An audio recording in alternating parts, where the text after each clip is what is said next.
આપણે અગાઉના એપિસોડમાં જીવન છે એની કેટલીક લાક્ષણિકતાઓની વાત કરતાં આપણે કહ્યું હતું કે જીવનની ઓળખ તો કેટલી બધી રીતે આપી શકાય છે. જીવન જે છે તે પસંદગીની પ્રક્રિયા છે, જીવન એક શોધ છે, જીવન એક સાહસ છે, જીવન એક સંગ્રામ છે, જીવન એક યુદ્ધ છે, જીવન એક ફિલ્મ છે, જીવન એક નવલકથા છે, જીવન સંગીત છે, નાટક છે, વગેરે વગેરે ઘણી બધી આપી. પણ એની સાથે એક મને આજે બીજી ઓળખની વાત કરવાનું પણ મન થાય છે, અને તે એ છે કે જીવન એક ચીર પ્રતીક્ષા છે. ચીર પ્રતીક્ષાનો અર્થ શું છે? તમે રાહ જુઓ છો, તમે રાહ જુઓ છો. ઘણાને લાગશે કે આ વાત કેટલે અંશે સાચી છે, પણ જરાક આજે એને ખોલીને સમજવાનો પ્રયત્ન કરીએ. આપણે જાણીએ છીએ કે જીવનમાં સંબંધો છે, જીવનમાં વ્યવહારો છે, જીવનની અંદર વાટાઘાટો છે, જીવનની અંદર મુશ્કેલીઓ છે, સંજોગો છે, પરિસ્થિતિઓ છે, હળદોલા છે, જીવનની અંદર હાર જીત બધું છે. પણ એ ઉપરાંત એક વસ્તુ આપણા ધ્યાન બહાર રહી જાય છે કે આપણી પાસે બધું હોવા છતાં કંઈક જીવનમાં ખૂટતું લાગે છે, કંઈક જીવનની અંદર આપણને રિક્તતાનો અનુભવ થાય છે, ખાલીપણાનો અનુભવ થાય છે. મિત્રો, તમારામાંથી કોઈ આવો અનુભવ ક્યારે કર્યો છે? તમે ક્યારે આ દિશામાં વિચાર્યું છે? જો તમને ખ્યાલ આવશે તો તમે જરાક આ રીતે એક તમારી સાથે એક પ્રયોગ કરી જુઓ. અને એ પ્રયોગ એ છે કે તમે જુઓ કે તમારા જીવનમાં શું છે અને શું નથી, શું ખૂટે છે, શું ઉમેરવા જેવું છે, કે કશું ખૂટતું નથી, તમે સંપૂર્ણ છો, પૂર્ણપણે તમે હવે પૂર્ણતાને પામ્યા છો. એ રીતે જરાક તમે જો તમારી જાતની તપાસ કરશો તો તમને ખ્યાલ આવશે કે તમારી પાસે જગતની દૃષ્ટિએ જેને સુખ કહેવાય, સાહેબી કહેવાય, દોમદોમ સાહેબી કહેવાય, એવું બધું જ હોય. દાખલા તરીકે તમારી પાસે સુંદર મજાનું સગવડવાળું બધી સુવિધાયુક્ત એવું ઘર હોય. એ ઘરની અંદર પ્રેમાળ વત્સલ એવા માતા પિતા અને ભાઈ ભાંડુઓ હોય, સ્નેહીઓ હોય. તમારા ઘેર જે છે તે અતિથિઓનું, મિત્રોનું, સ્નેહીઓનું અવર જવરને આવાગમન થતું રહેતું હોય. તમારી પાસે સ્થાવર જંગમ સારી એવી મિલકત હોય, એમાં પણ કોઈ ઉણપ ન હોય. તમારે ઘણા સારા મિત્રો હોય. તમારી પાસે જે છે તે વાહનો હોય. તમારી પાસે બેંક બેલેન્સ હોય. તમારી પાસે જેને કહીએ પ્રકારે સારા એવા જેને કહીએ સત્તા અને પ્રતિષ્ઠા જુદી જુદી સંસ્થામાં તમે હાંસલ કર્યા હોય. આમ બધું હોય. તમે સારું ભોજન જમી શકતા હો, સારા વસ્ત્રો પહેરી શકતા હો, તમારા શોખને તમે પોષી શકતા હો, અને તમારી ઈચ્છા મુજબ તમે પ્રવાસ પર્યટન પણ કરી શકતા હો. તો તમને લાગે છે કે હવે તો જીવનમાં કાંઈ ખૂટતું નથી. આપણું જીવન છે જાણે કે સભર છે, આપણું જીવન છે તે સફળ છે, આપણે જીવનમાં કંઈ હવે ખૂટતું નથી. પણ જ્યારે આ રીતે વિચાર કરવાનો પ્રયત્ન કરીએ છીએ ત્યારે એક વસ્તુ આપણા ધ્યાનમાં આવે છે કે આ બધું હોવા છતાં ક્યારેક ક્યારેક ક્યારેક આપણા ચિત્તની અંદર ક્યાંક એક ટીસ ફૂટે છે, ક્યારેક એક નાનકડી એવી ચુંબનનો અનુભવ થાય છે, અને આપણે એકદમ સ્થિર થઈ જઈએ છીએ કે આ મને શું ખૂચ્યું, શા માટે ખૂચ્યું, આ શા માટે થાય છે. અને જ્યારે આ વિચારો છે ત્યારે તમને ખ્યાલ આવે છે કે તમારી પાસે દુનિયાવી દૃષ્ટિએ, સામાજિક દૃષ્ટિએ, જગતની દૃષ્ટિએ બધું જ છે. તમે પોતે તમારી જાતને સુખી માનો છો, અને તમે જે ધારો તે કરી શકો છો, અને છતાંય કંઈક ખૂટતું લાગે છે, કંઈક રિક્તતાનો, કંઈક ખાલીપણાનો અનુભવ થાય છે. તમને થાય કે ધન છે, સંતાન સુખ છે, સંપત્તિ સુખ છે, સત્તાનું સુખ છે, પ્રતિષ્ઠાનું સુખ, બધા પ્રકારના સુખ છે, અને છતાંય મને કેમ આવો અનુભવ થાય છે.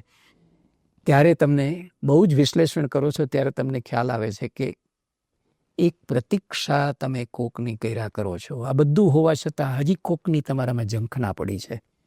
તો તમે ટટોળવાનો, સમજવાનો, એને ખણખોદ કરીને એને ખુલ્લું કરવાનો પ્રયત્ન કરો, અને તમે સમજવાનો પ્રયત્ન કરો કે આ શેની મને પ્રતીક્ષા છે, હું કોની પ્રતીક્ષા કરું છું, શા માટે પ્રતીક્ષા કરું છું, શું આવવાનું છે હવે મારા જીવનની અંદર.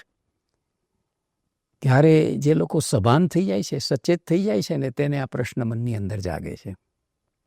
જીવનમાં જે જુદા જુદા તબક્કા આવે છે ને ઉંમરની સાથે, શિશુ અવસ્થામાંથી કુમાર અવસ્થામાં, તરુણ અવસ્થામાં, યૌવન અવસ્થામાં, પછી પ્રૌઢ અવસ્થામાં, એમ એક પછી એક અવસ્થાઓમાં આપણે પરતાતા જઈએ છીએ. પ્રૌઢ અને પછી વાનપ્રસ્થ તરફ જવાય છે ત્યારે આપણને ખ્યાલ આવે છે કે આ બધું જ આપણી પાસે હોવા છતાં કંઈક કંઈક આપણે કોકની હજી પ્રતીક્ષા કર્યા કરીએ છીએ. એ શાની છે? તો આજે તમને એક ઉદાહરણથી આખી વાત સમજાવું, તમને ખ્યાલ આવશે કે આપણી શેની પ્રતીક્ષા હોય છે. આપણા જીવનમાં જે ખાલીપણાનો, રિક્તતાનો અનુભવ થાય છે, કોકની રાહ આપણે જોયા કરીએ છીએ, કોની રાહ જોઈએ છીએ, કોની પ્રતીક્ષા કરીએ છીએ. તો એક બહુ મોટો નાટ્યકાર થઈ ગયો 20મી સદીમાં જગતમાં, એનું નામ છે સેમ્યુઅલ બેકેટ. એ બેકેટે એક જગ પ્રસિદ્ધ નાટક લખ્યું. એ નાટક ખૂબ ભજવાયું. એ નાટક છે તે ખૂબ એપ્રિશિએટ થયું. નાટકનું નામ છે waiting for Godot. Waiting for Godot. બે જ પાત્રો છે નાટકમાં, ગોગો અને લકી એના નામ છે. એ બે જણા છે, તેને કોઈકે આવીને કહ્યું કે તમે રાહ જોજો, પ્રતીક્ષા કરજો, ગોદો આવવાનો છે. એટલું કહીને પેલો તો જતો રહ્યો સંદેશવાહક. તો આ બેનને વિચારે છે કે ગોદો એટલે કોણ, કોણ આવવાનું છે, શા માટે આવવાનું છે, ક્યારે આવવાનું છે. પણ પેલો કહી ગયો કે પ્રતીક્ષા કરજો, એટલે બંને રાહ જુએ છે, પ્રતીક્ષા કરે છે, કોઈક આવવાનું છે, કોઈક આવવાનું છે. આપણે સૌ પ્રતીક્ષા આ રીતે કર્યા કરીએ છીએ. કોઈ આને વાલા હે, કોઈ આને વાલા હે, ખબર નથી કોણ આને વાલા હે, ખબર નથી આપણને કોણ આવવાનું છે, પણ કોક આવવાનું છે એવું સતત આપણને ભણકારા વાગ્યા કરે છે. પેલા બંને પ્રતીક્ષા કરે છે, ટાઈમ જતો નથી, સ્થગિત થઈ ગયો એવું લાગે છે. શું કરવું? એટલે માથે હેટ પહેરી છે ગોગો, એ ઉતારીને કે ચાલ આપણે કેચ કેચ રમીએ. પોતાની ઉપરની માથા ઉપરની હેટ ઉતારી સામે ફેંકે છે ને બંને કેચ કેચ રમે છે. એક નિરર્થક રમત, જે રમતમાં કોઈ ઉદ્દેશ નથી, પણ ટાઈમ કિલિંગ, સમય પાસ કરવો છે, સમય પસાર કરવો છે, એટલે આવું કર્યા કરે છે. હમણાં આવશે, રાહ તો જોવાની છે. એમાંથી પણ કંટાળે છે, હજી કોઈ આવતું નથી, હજી કોઈ આવતું નથી. ત્યારે આટલું જ નાટકમાં વિષય વસ્તુ છે. કોઈક આવવાનું છે, કોઈક આવવાનું છે, ને તમારે પ્રતીક્ષા કરવાની છે. એક પ્રતીક્ષાને આપણે ઓળખીએ છીએ. જગતમાં એક પ્રતીક્ષા કરનારી આપણી માં હોય છે, અને બીજી આપણી પ્રતીક્ષા માં પછી એક બીજાની હોય છે. આપણે ગમે ત્યાં ગયા હોઈએ, પણ આપણી રાહ હંમેશા માં જોયા કરતી હોય છે. હજી મારું સંતાન આવ્યું નહીં ઘરે, હજી પહોંચ્યું નહીં. આપણી ચિંતા કરતી હોય છે, આપણને ખવડાવવાની રાહ જોતી હોય છે, આપણને હે ક્ષેમ કુશળ છે કે નહીં એના સમાચારની રાહ જોતી હોય છે. પણ એ ઉપરાંત આપણે એક બીજી પ્રતીક્ષામાં હોઈએ છીએ, ને પ્રતીક્ષા કોઈક આવવાનું છે, કોઈક આવવાનું છે. કોણ આવવાનું હોય છે?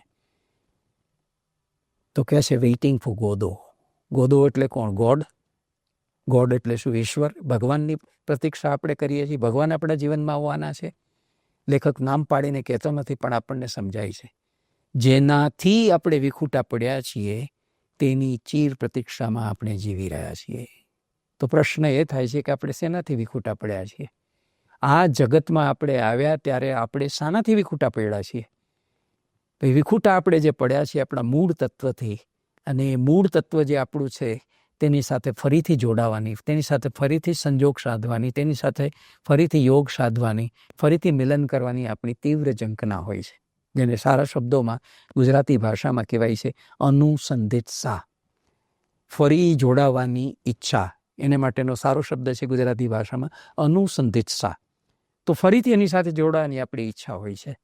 તો એ ઈચ્છા આપણી એટલી બધી પ્રબળ થઈ જાય છે અમુક સમયે કે આપણને થાય છે કે હવે કેટલી પ્રતીક્ષા કરવાની, પ્રતીક્ષા કરતા રહીએ છીએ કે હજી કેટલી પ્રતીક્ષા કરવાની છે, હજી કેટલી પ્રતીક્ષા કરવાની છે, ક્યારે આવશે? તો જીવ આવી જે પ્રતીક્ષા કર્યા કરે છે, એને માટે જે તલસાટનો અનુભવ કરે છે, જે વલવલાટનો અનુભવ કરે છે, એ પ્રતીક્ષાનું સાચું સ્વરૂપ છે. તમે કહેશો કે આ પ્રતીક્ષા છે, તેનું કોઈ ઉદાહરણ આપી શકો? આ જેમાં ધલવલાટ હોય, જેની અંદર આ પ્રકારની એકદમ તલપાપડપણું હોય, એવી કઈ છે? તો એક સ્થૂળ ઉદાહરણ, ન ગમે તેવું, હિનોપમાં જેવું છે, છતાં આપું તમને, કે કિચનની અંદર ગરોળી ફરતી હોય તો આપણે તરત એને દૂર કરવાનો પ્રયત્ન કરીને ઝાપટ મારીએ છીએ, તેની પૂંછડી કપાઈ જાય છે.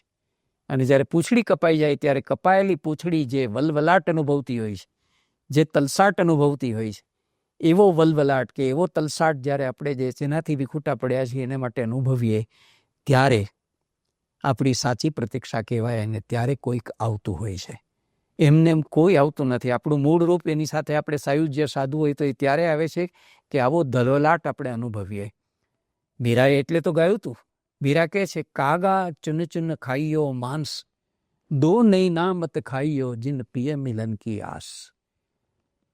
કાગડાને ઉદ્દેશીને મીરા કહે છે કે હું મરી જાઉં ત્યાં સુધી હું પ્રતીક્ષા કરવાની છું કે મારો પ્રિયતમ આવશે, આવશે, આવશે, આજ નહીં તો કાલ, કાલ નહીં તો પરમ દિવસ આવશે.